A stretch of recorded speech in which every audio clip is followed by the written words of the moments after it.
not have a quorum yet, but that's okay because we're not, oh, do we? Okay, we do. But quorum notwithstanding, we're not taking any votes tonight. This is mostly an informational session to surface the first draft of the proposed budget for the 2019-2020 fiscal year. I'll, as chair of the budget committee, just say that it's going to be another tight year. We've been in regular communication with the Metro Department of Finance and key members of the council.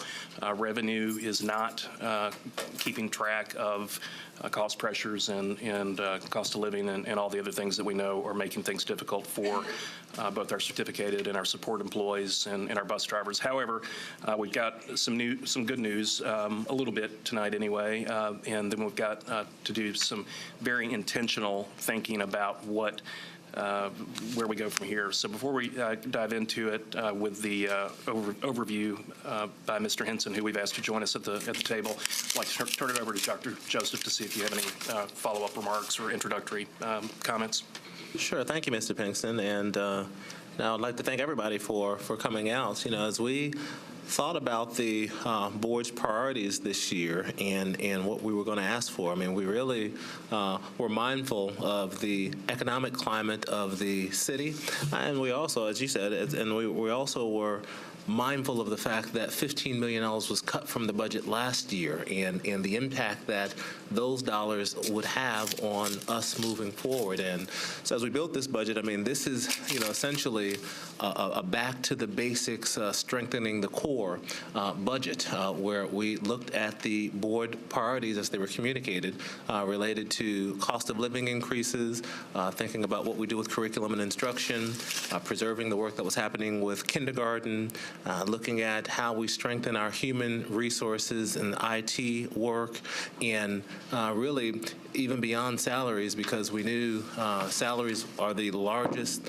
part of the ask. Actually, it's about almost 50, a little bit under 50% of our request here, thinking about how we can move forward in different pay scales that we know are woefully under-resourced. Whereas last year we looked at paraeducators, this year we are looking to support bus drivers and our bus monitors as we move forward to accelerate beyond what we're asking for everyone. So again, we hope that this budget, if fully funded, gets us back to at least where we were last year.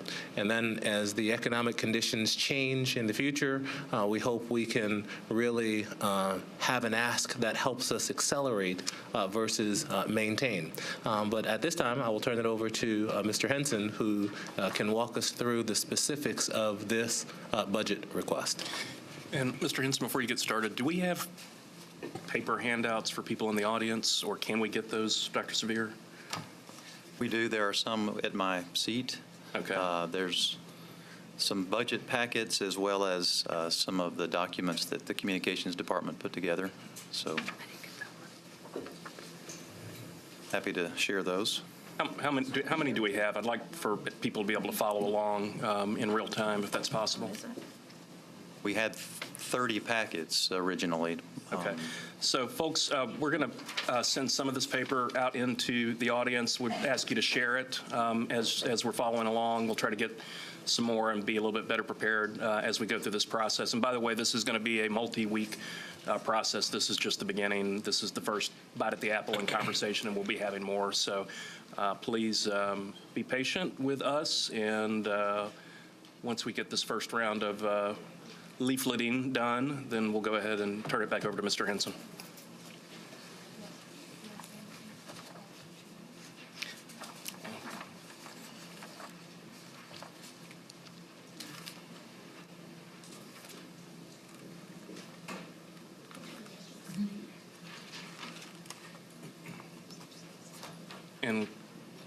And exactly what's being circulated, is it this two-page flyer or is it the summary sheet? Okay. All right, so I believe what's floating around in the audience, and we'll get more copies, is a two-page summary sheet of the first draft of the budget. It's got kind of a high-level, at-a-glance depiction of what we're going to be discussing. Mr. Henson will be working off of off of the normal, for those of you who are used to looking at the MNPS budget, we typically work off of a summary sheet that looks something like this. It's a one-pager that goes through line by line, and that's what we'll be working off of from the board floor. But you'll have most of that information in the document that's flying around the room. So, Mr. Henson, let's go ahead and get moving. Sure. Thank you very much, Mr. Pinkston. And referencing the two-paged document that our communications staff put together, what we attempted to do as we were looking at this budget process, which actually began back in the fall. We typically begin our budget process in the October timeframe, start putting numbers together after the beginning of the calendar year, January through February. And we were very cognizant of the board's budget priorities that you set at your board retreat. And so what we've attempted to do here is to highlight those priorities that were set, and we've labeled them top 5 investments. The first, of course, of the board's budget priorities was employee compensation. And so what is being proposed in this first draft budget proposal to you is a 3% across-the-board cost of living adjustment for all employees, for all staff, which has a price tag of approximately $15 million.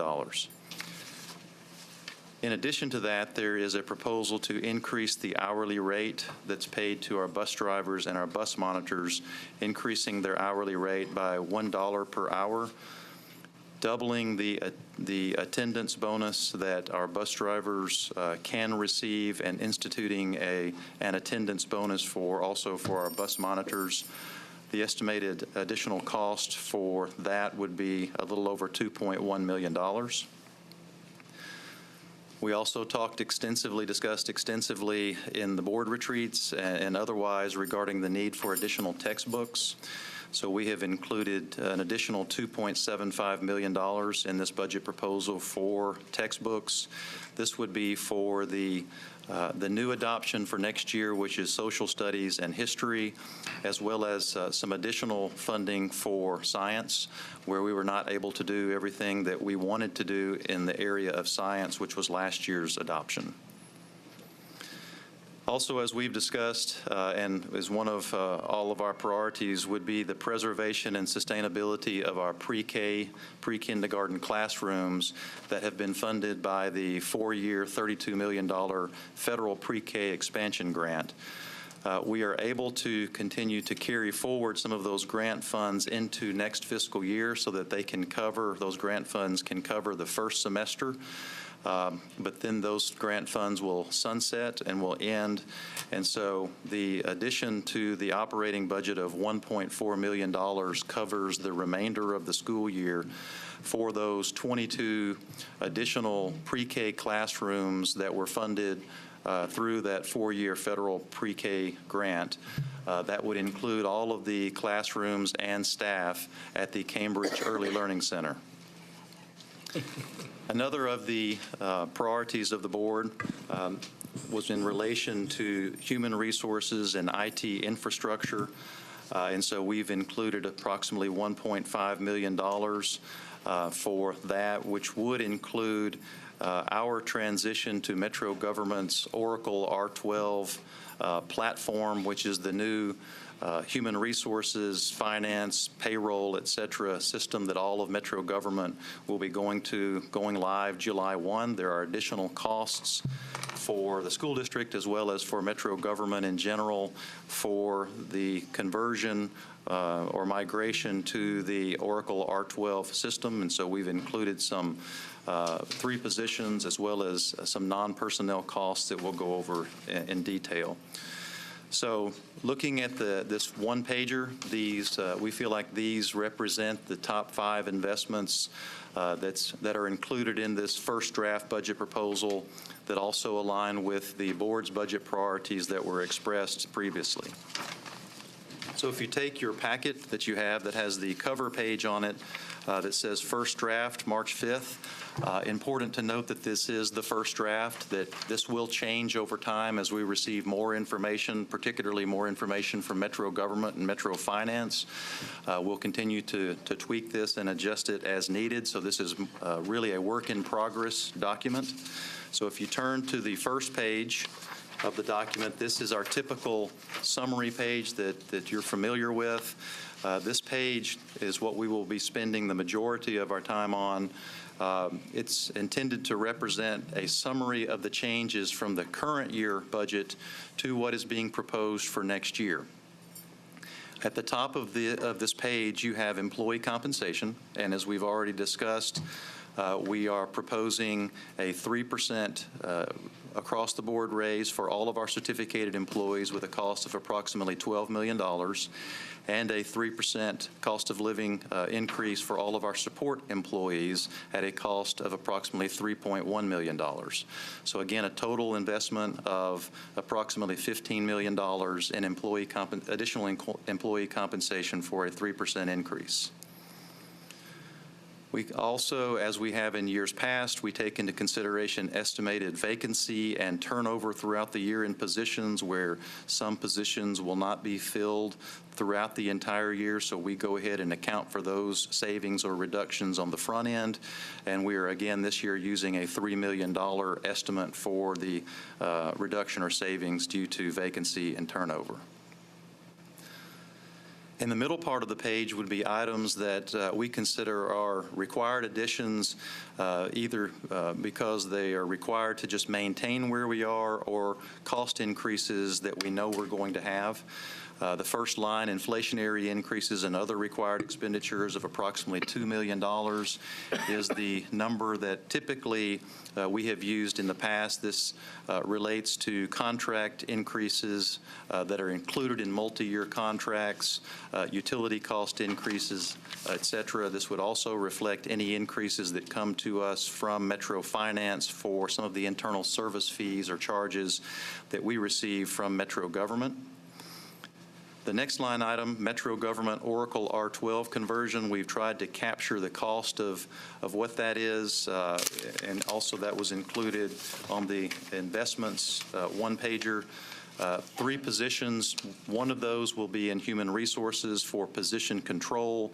2 of those positions will be in the IT area in relation to this Oracle R12 platform, with a total cost which would include non-personnel costs of approximately $1.5 million. As previously mentioned, the existing pre-K program we want to maintain or preserve. The federal grant, again, would fund half a year next year. Then the remainder of the year would need to be funded through another source, and in this case, the operating budget, reflecting basically half a year cost at 25.5 positions and just over $1.4 million, not adding any new pre-K classrooms, but just sustaining or maintaining those additional pre-K classrooms we were able to receive through the federal grant. The next item is the charter school increase. This would be due to increase in students from the current year budget, as well as an increase in the per pupil rate as designated by state law. The total state and local revenue per pupil amount must be transferred to charter schools based upon their enrollment. We have a number of our charter schools that continue to add grades according to their growth plan that was approved in their application and in their contract with the school district. That increase is approximately $8.9 million that would go out to our charter schools. So if you just look at the employee compensation, which would be the 3% raise proposal, as well as the inflationary increases, the Metro Government Oracle R12 conversion, the maintaining of the existing pre-K program, and the charter school increase, we're looking at approximately $25.3 million increase, or a 2.9% increase. Any questions on that top half before we get into the bottom part of the page?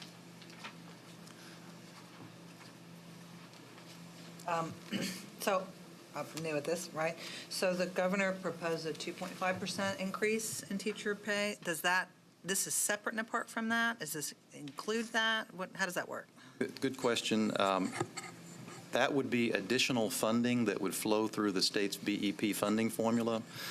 And to be clear, what that represents, that 2.5% estimated raise would only be representative of the number of positions that are generated through the state's funding formula. Well, every school district, including MNPS, has additional positions more than what are funded through the state's BEP funding formula. So if you only look at the number of positions that are funded through the formula and apply the $71 million that's included in the governor's proposed budget, that would equate to an approximate 2.5% increase. But again, that would only be on the state's portion of their salary and only be for the number of positions that are generated through the funding formula. It wouldn't be for all teachers that school districts employ. And so what that would entail would be additional funding, in theory, to school districts through the state's BEP funding formula. As we've discussed in our situation, as our fiscal capacity index continues to rise, which means based upon the state's formula, they make the assumption in that index that we can fund more of our education funding from local sources, then our state funding continues to decrease. And so we actually experienced a decrease in our state funding this year as compared to the prior year, even though there was quite a bit of additional funding included in the previous governor's administration's budget. And so until we see what the state BEP estimate for us would be, and we won't know that until sometime next month, there's no way for us to really know what that might be. It may be, as it was for this past year, that we don't receive any additional state funding. And in fact, we could receive less state funding based upon the high fiscal capacity index that Davidson County has. And then what is the per pupil rate you mentioned that charter schools, will it go up next year? We have estimated that at $10,400, and that we have a separate document that I'll be glad to show, which will reflect that. And before we leave the topic of what the governor did last night, there's a certain element, having been through 8 of those State of the State speeches, there's a certain element of kabuki theater, just to be candid with everybody, whereby, the governor stands up and says, we're going to do this pay raise for these teachers, but what they don't bother telling you, teachers, is that the state of Tennessee is underfunding the instructional component of the BEP by anywhere between $250 million to $500 million a year.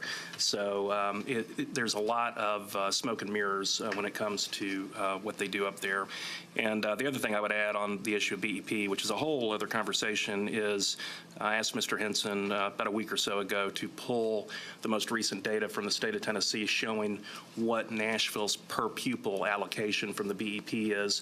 We, among the 130, 40-something school systems in the state, we are the 3rd lowest BEP per pupil allocation. So that's one of the reasons that the school board is in court to have that conversation with the state about making that stuff right. But just be aware, don't fall for the trickery that's coming out of the state when it comes to how much they're doing for us and for you versus what they claim they are. So it's just something to keep an eye on. But it's a good question. Thank you, Ms. Pupa-Walker. And I will go ahead and mention, since we've been talking about employee compensation, as everyone knows, we were not able to offer a raise or additional employee compensation in the previous fiscal year. But in 2017-18, we were able to offer a 3% raise plus a step increase for all employees. So in 2017-18, there was a 3% raise plus a step increase for all employees. Last year, we were not able to do so. So I just wanted to make sure to point that out as well. So if you look at the bottom part of the page under proposed changes, you'll see that this includes personnel and non-personnel costs. The bottom part of the page really represents the improvements that are being proposed for next year. You can see that they only total around $6.4 million of the total request. The first line item would be one that the board has discussed, which would be a memorandum of understanding with the Metro Office of Internal Audit for there to be an audit function that would be under the auspices of the Metro Internal Audit Office, but would be full-time. I think 2 individuals full-time that would be actually housed here at our location, and the estimated cost from the Metro Internal Audit Office for that function was $230,000. So we've included that here since that was a specific board request. We also are including 3 additional staff members, 2 in human resources and 1 in employee relations. Happy to discuss those further with you. But talent acquisition partners would make up 2 of those positions, and an additional employee relations position would help with the caseload that office deals with. There are also 4 additional positions in IT that are being requested. This is a scaled-down version from what was originally requested by both IT and Human Resources. But this, as we've discussed in previous board retreats, this would help with the IT, HR infrastructure needs that the district has. Textbooks, I mentioned a little bit earlier, approximately $2.75 million additional for hands-on science kits, social studies, history books. This would be not be everything that had been requested for textbooks, but it's a sizable increase. Health services, as you know and you're aware, the Metro Health Department provides all of our nursing services for our schools except for a few that Vanderbilt provides. This would be the increase in the contract to the Metro Health Department for them to provide nursing services to our students in our schools, as well as the Well Child program, which encompasses the vision and hearing examinations for our students. Regarding English learners, there is a requirement for school districts to have an individual learning plan software for English learner students. This is the estimated cost. This is something that's a fairly new requirement, I believe, from the state, so we've included that here. The non-traditional schools, we are proposing to expand the early college program by adding the 9th grade, which would mean that we would need to add 4 additional teaching positions to add the 9th grade and expand that program to the early college, which is located at Nashville State Community College. Social and emotional learning is another one of the areas that we've discussed as a budget priority, 6.5 positions and almost $600,000 additional. Again, we can discuss that in more detail. Translation services for parent engagement, the proposal is to add 3 additional parent translators as well as 1 translation scheduler to schedule all of the translators. So we've included that on here as well. The bus driver and monitor pay, previously mentioned, the $1 per hour increase and the increase in the attendance bonus with a $2.1 million cost. We are also reducing some non-school-based positions, 11 of those, which we'll discuss and will be detailed. And then the last line, the various, which would represent all other additions and reductions throughout the budget. There's basically no way to include every single thing on one page with a $900 million budget, but we've got the vast majority of it on this page.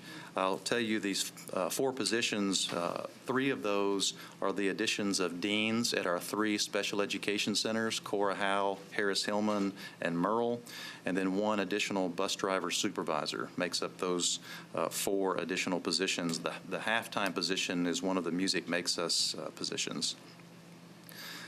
So in a nutshell, the proposal under proposed changes is to increase, as far as improvements, 14 positions and approximately $6.4 million over and above the compensation and what would be required to just maintain where we are.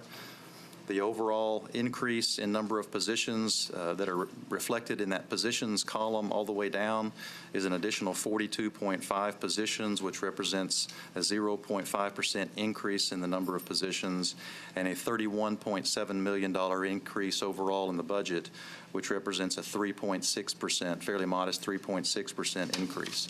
If you remember, last year, The budget proposal that was presented to you was a $44.7 million increase. So you can see that we've come in quite a bit less than that with this proposal at $31.7 million. Any questions on the summary page? Because again, this is intended to reflect the highlights or an overview of the budget changes going into next year. Before we go back to questions from the board, I just wanted to go back to the audience and say this document with these big 5 buckets, those represent approximately 72% of the increased additional resources that's in this first draft of the budget. The only big line item that's not on this is the charter school cash outlay, and there are some other kind of small back and forth movements regarding minor expenditures, I would say. But anyway, this is essentially what you're looking at is 72% of what we're discussing here. The other thing that I wanted to, in the category of this document, is thank Rob Johnson and the communications staff for putting together this at-a-glance piece. There's also a companion website that's been stood up that is mnps.org/budget2020. And this is a more detailed overview of what we're discussing tonight. So for those of you watching at home or in the audience, mnps.org/budget2020. And thank you to the communications staff for putting together these tools and information packets digitally and otherwise. So let's go to questions for Mr. Henson and from other board members. We'll start with Ms. Froh. We'll go around the table. I don't really have questions. I just wanted to kind of make one comment about the human resources. So prior to this administration, we had one person that was running HR who I believe was paid $155 a year. We currently have one person as the head of HR who is making $170 a year, and we've added 2 new positions under that, under the head of HR, each making $150 a year. We have a recommendation by our HR study to fire one of those 2 secondary people, which apparently is not happening. So we already have added an extra $300,000 to that particular department, and we got a pretty scathing HR report. Unfortunately, I was not here to comment on that, but I think that's an item that we need to look at. That's all.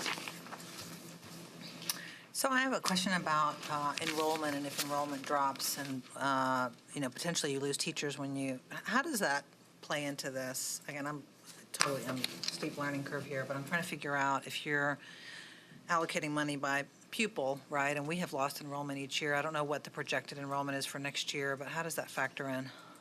Sure, and one thing I will point out is that 2 years ago is when we experienced the enrollment drop that was very unexpected.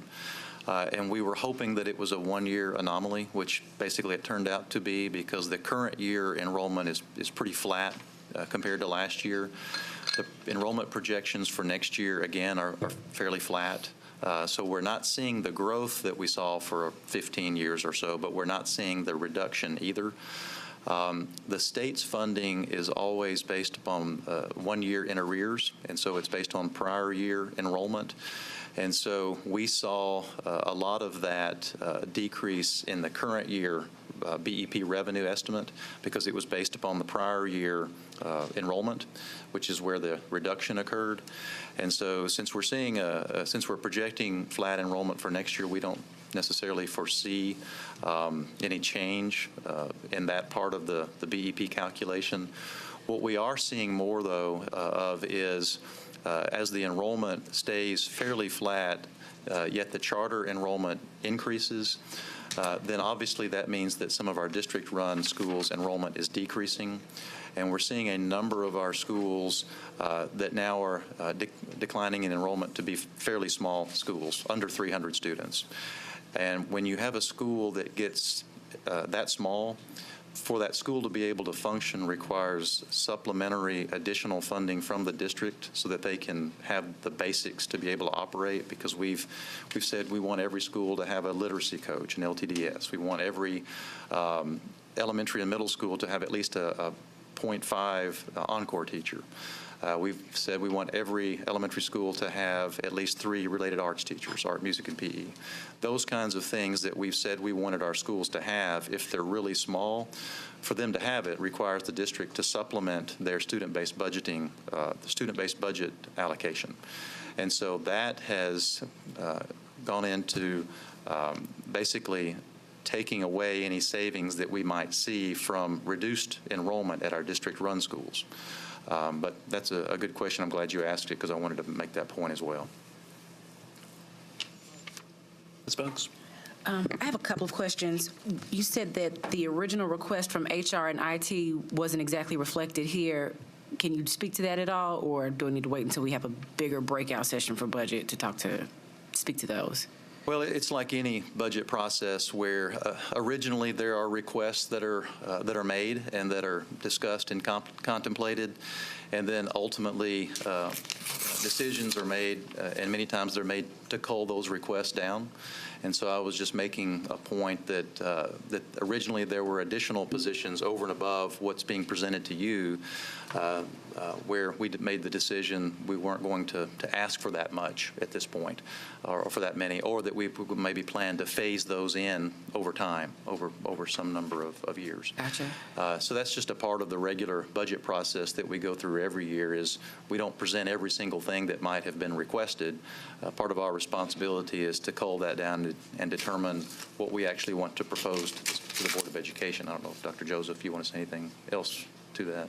Yeah, when we told our staff that, this is going to be a tight year, recognizing that there are fiscal limitations in the city. And when we got our original request, we were at about $41 million in requests that people thought were worthy requests. We have a very rigorous process where we have all of our chiefs and team come in and have departments present. And then we kind of categorize what's high priority, mid priority, low priority, and again, our goal was to try to make us whole.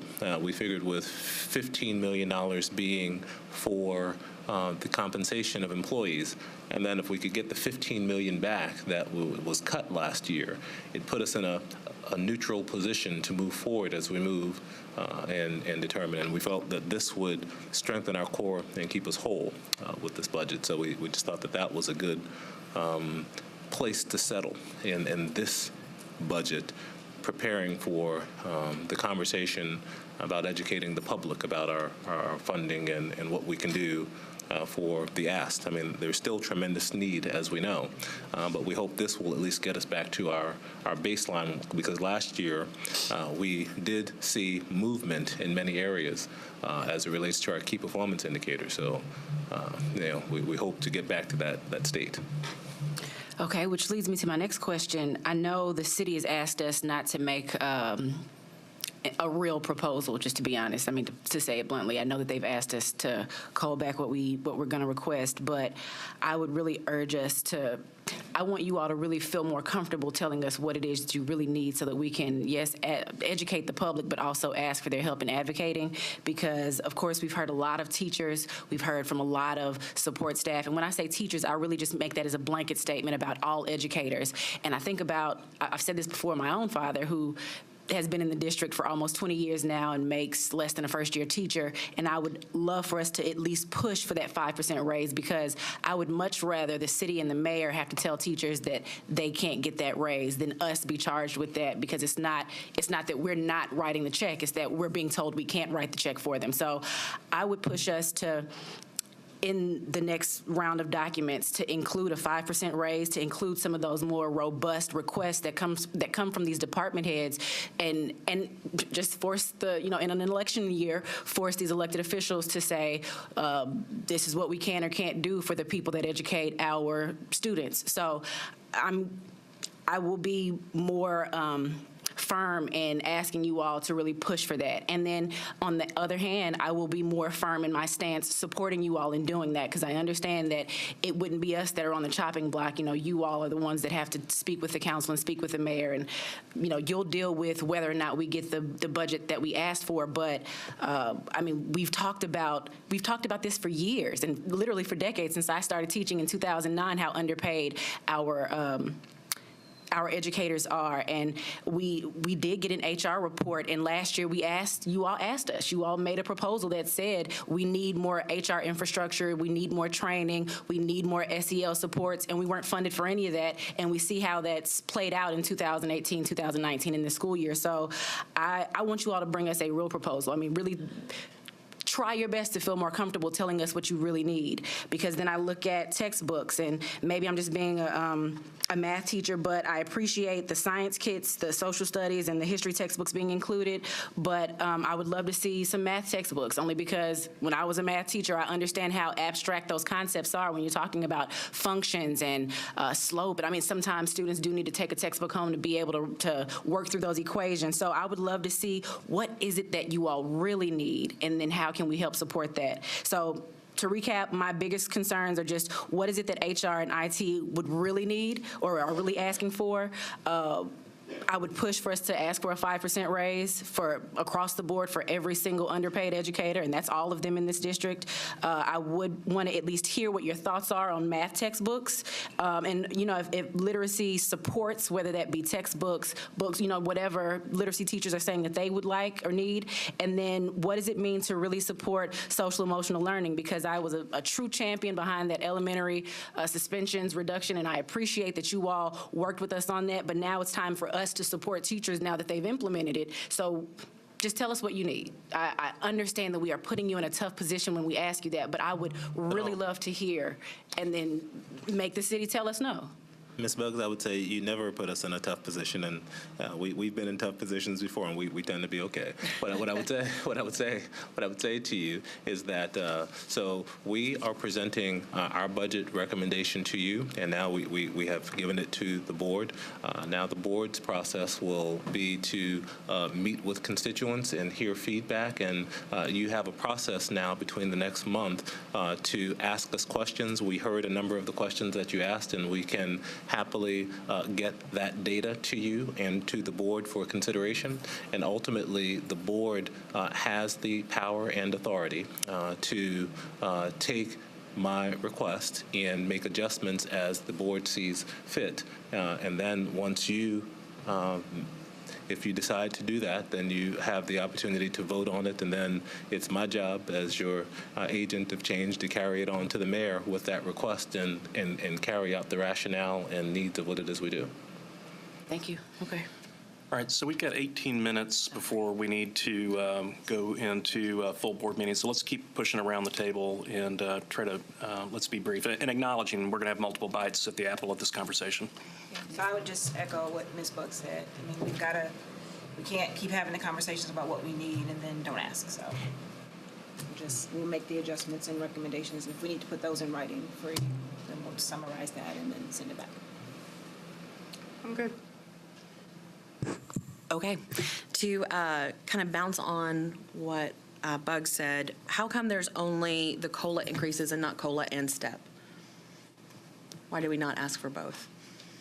Same answer. The STEP, I believe, was $8 million additional dollars. Yep. So that would have brought our request closer to $40 million. Right. And in thinking about the fiscal realities and the fact that we didn't have the tax increase this year, and the fiscal realities as I understood them were not great, we thought that this would be a year of a baseline. And one of the things we have talked with the mayor about, and I know he is considering, is having a task force with the school system and maybe the council and the mayor to really look at compensation.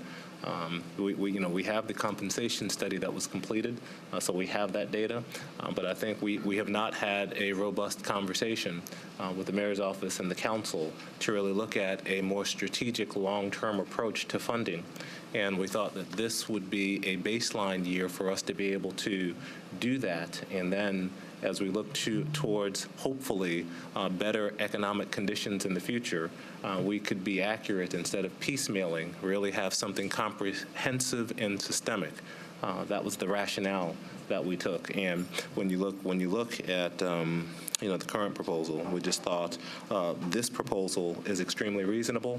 It gets us back to what we lost last year, because if you take the salary aside, you have the $15 million that was cut last year now put back in. So we just thought that that would be very respectful, reasonable, appropriate. It could strengthen our core. It could continue to move us forward. But we know we're an underfunded school district, and there are still many outstanding needs.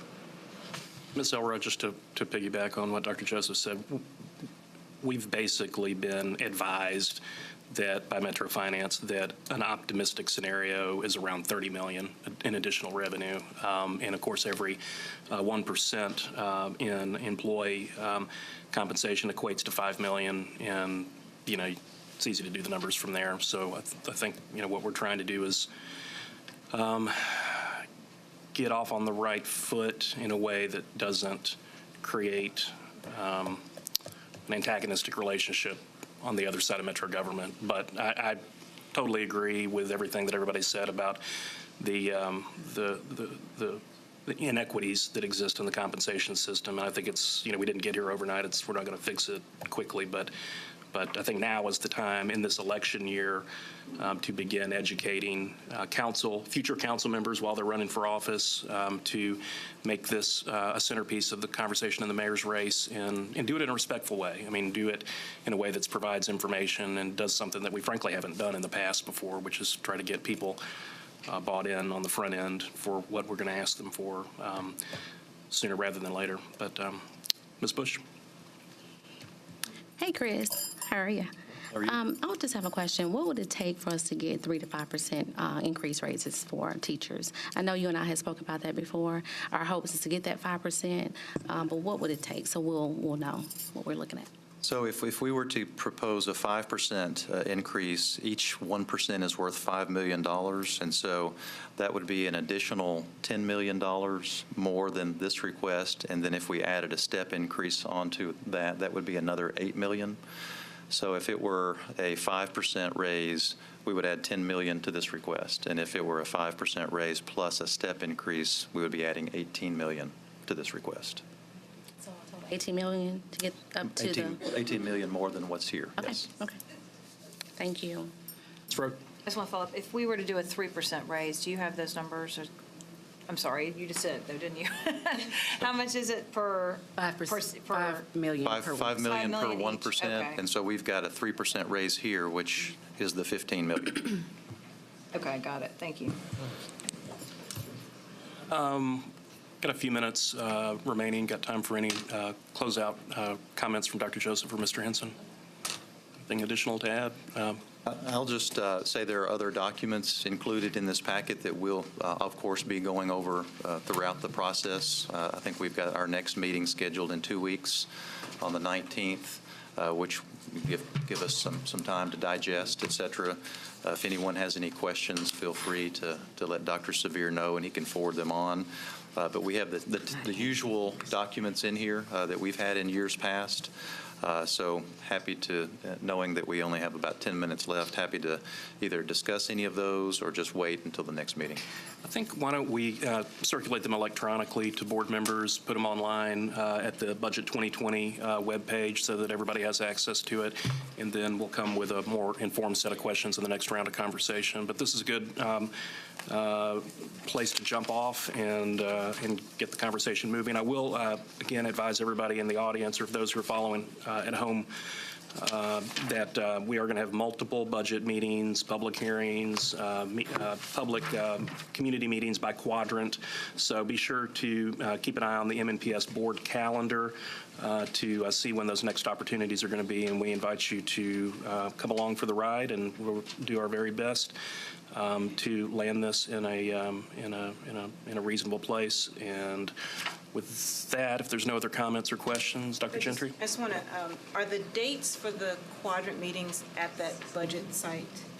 the new site that's been stood up? Mr. Johnson, can you answer that question? Are on the new website, the Budget 2020 site, are the dates for the quadrant meetings on there? Yes, okay. So you Great. can go there to find out when the quadrant budget hearings for public comment are going to take place, the date, time, and location. Yep.